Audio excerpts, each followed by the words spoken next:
예, 안녕하십니까. 이번에는 그 박근혜 대통령과 이명박 대통령의 사면이 현실적으로 가능할까? 가능하다면 시점은 어디가 될까를 가지고 여러분들과 한번 얘기를 나눠볼까 합니다. 사면 얘기가 어제부터 나오고 난 뒤에 많은 이 사면에 대한 기사들이나 언론 방송이 나오고 있는데, 저는 좀 가끔 다른 걸 해보고 싶기도 한데 시청률이 잘 나오질 않아요. 이렇게 많은 사람들이 관심이 몰릴 때 이걸 계속해야 시청률이 좋은 것 같아서 제가 박근혜, 이명박 사면이 현실적으로 가능할까? 이것도 중요한 내용이긴 합니다. 이 얘기를 한번 나눠볼까 합니다. 얘기하기 전에 말씀을 한 가지 드릴 게 있다면, 이렇게 언론이 중립적이다, 또 언론이 공정하다라고 얘기를 하지만 사실상 들여다보면 완벽하게 공정하거나 완벽하게 중립적일 수는 없죠. 가능하면 공정하고 이렇게 중립을 지키려고 하는데, 그러려면 사실은 양진영이라고 하면 양진영 모두에 대해서 잘 알아야 합니다. 많은 사람을 접촉해야 되고, 한쪽만 접촉을 하면 아무래도 그쪽으로 기울게 되죠. 그래서 보통의 지금 공중파 방송들이나 언론에서는 이 형식적 중립을 지키려고 합니다.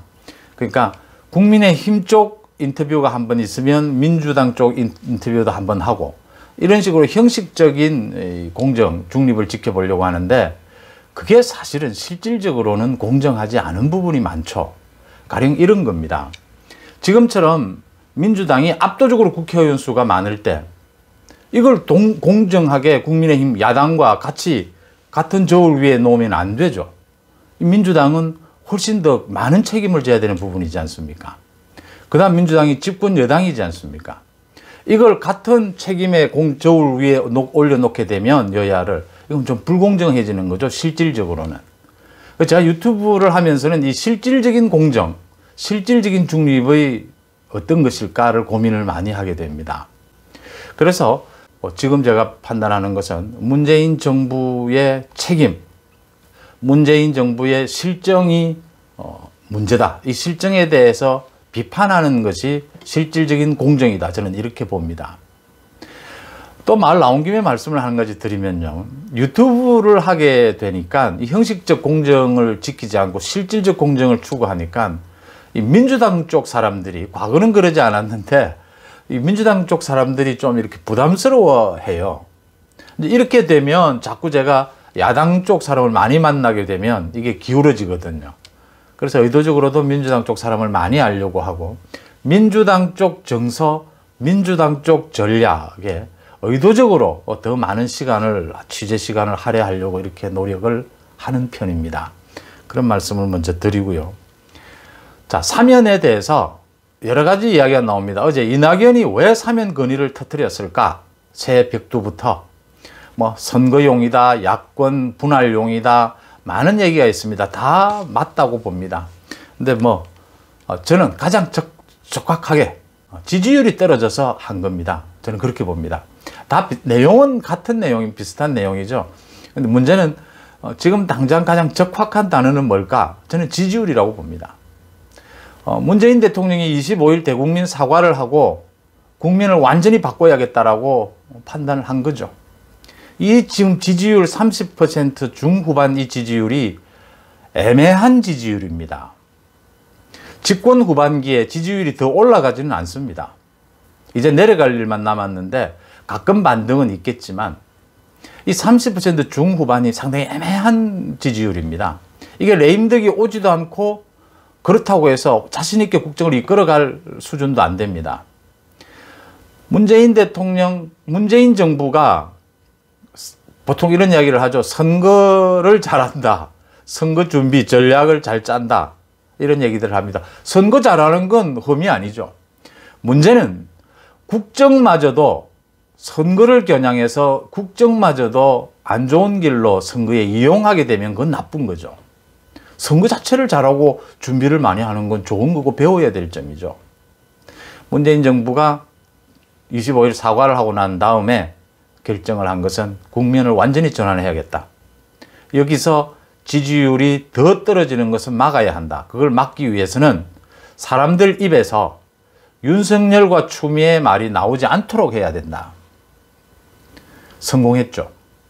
사면을 터뜨리면서. 추미애는 안 나와야 되는데 지금 동부구치소 코로나 때문에 계속 나와요. 저 얼마나 밉겠습니까?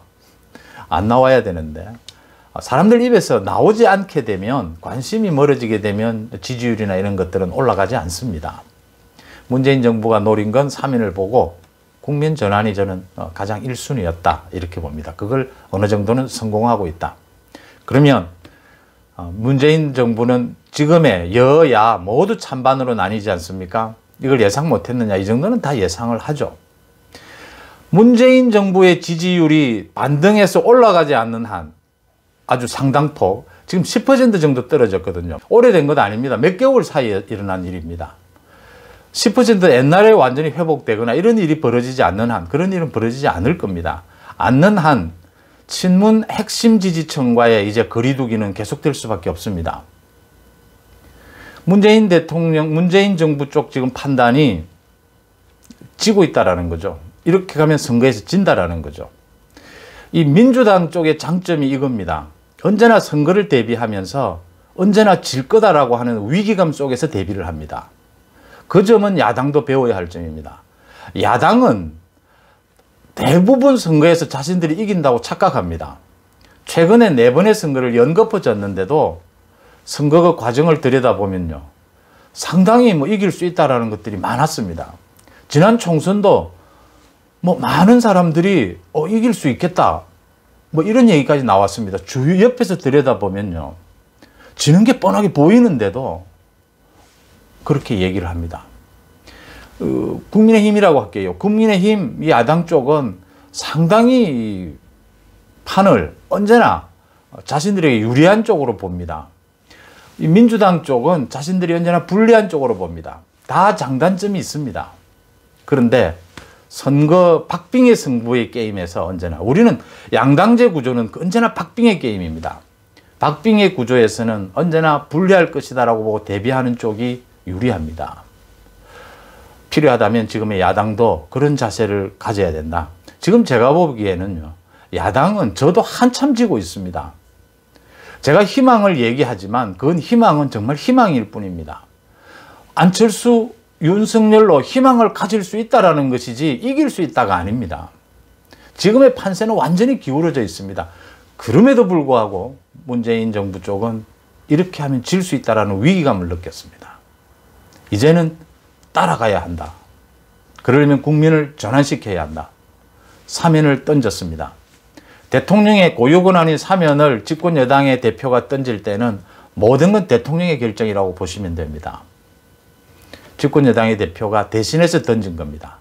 거기에 혹시 이낙연을 챙겨주고 싶은 약간의 대통령의 배려는 있을 수 있습니다. 대신 이낙연은 책임져야 되죠. 이제 당 안에서의 분란이나 이런 부분들을. 사면은 지금에 있어서 지지율이 대폭 폭등한다든지 이런 일이 일어나기 전에는 사면은 추진된다고 봅니다. 저는 또 서둘 거라고 봅니다. 이 사면을 말을 꺼냈다가 유야무야시킨다든지 시간을 질질 끈다든지 하면 다시 역풍이 분다는 걸 알고 있기 때문입니다. 그 계산은 다 끝냈을 겁니다. 지금 여당 안에서 재미나는 반응들이 많이 나옵니다. 별의별 이야기가 다 나옵니다. 이 지금 여당의 친문 의원들 또 핵심 지지층들의 얘기를 듣고 이렇게 대변하는 건데, 지금 윤석열 탄핵을 외치다가 지금 주춤했지 않습니까? 이제 일로 다 몰리고 있습니다. 지금 촛불 정신을 위배하느냐, 이낙연 당에서 탈당하라, 별의별 말이 다 나옵니다. 아직 심판은 끝나지 않았다, 사퇴하라, 별의별 이야기들이 다 나옵니다. 또 한편에서는 통합의 정신으로 국민 통합을 위해서 잘했다라는 일부도 있고요. 민주당 왜 이러느냐? 일단 지지층 대깨문들의 의견, 또 자신들 친문 의원들은 여기서 바로 후퇴하기가 힘들죠. 자, 이게 지금 25일 대통령 사과에서부터 불과 2주일도 채 되지 않았습니다. 지금 대깨문들과 친문 핵심 의원들은 청와대와 당 지도부가 수뇌부들이 움직이는 이 전략을 따라가지 못하고 있는 겁니다. 핵심은. 그중에 여러 가지 요인들이 있을 겁니다. 알면서도 이렇게 하는 사람도 있겠고, 뭐 여러 가지 있지만 전체적으로는 지금 문재인 대통령과 이낙연 대표가 그리는 국면 전환을 따라가지를 못하고 있는 겁니다. 그래서 이런 소리가 나오는 겁니다. 윤석열 탄핵을 외쳐야 되는지 외치면 안 되는 건지 모르고 있다가 외치다가 사실은 주춤한 겁니다. 시그널이 온 거죠. 정신 차려라라고 된 거죠. 지금 또 막 떠듭니다. 이 사면에 대해서 배경이 뭔지를. 배경은 간단합니다. 이렇게 하지 않으면 지지율 30%가 무너질 수 있습니다. 지금 민주당이 계산하는 건 그겁니다.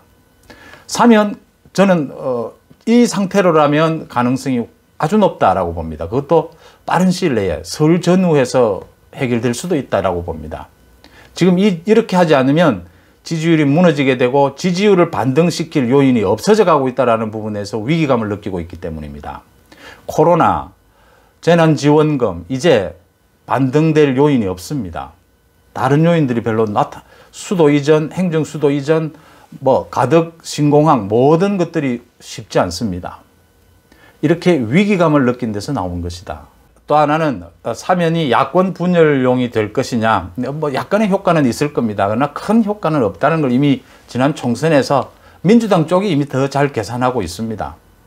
그 다음에 이낙연 대표가 어제 말하면서 어제 기자회견에서 한 그 말도 중요합니다. 찬성 반대론 나오겠지만 건의를 하겠다. 찬반론 나올 줄 알고 있지만 건의를 하겠다라는 겁니다.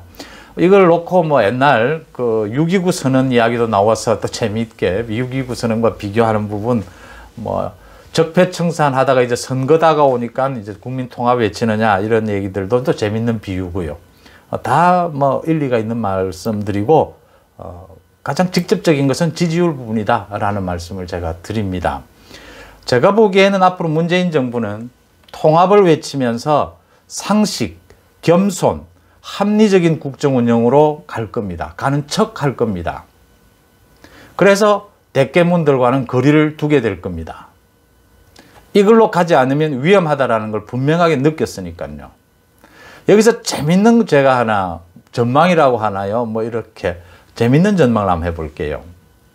지금 만약에 윤석열 검찰총장 휘하에 대전지검에서 그 원전 수사로 이제 청와대 쪽 수사까지 지금 가고 있는 것 아닙니까? 만약 청와대 압수수색에 나선다면 문재인 정부가 어떻게 반응할까? 그 부분을 한번 지켜볼 만한 대목입니다.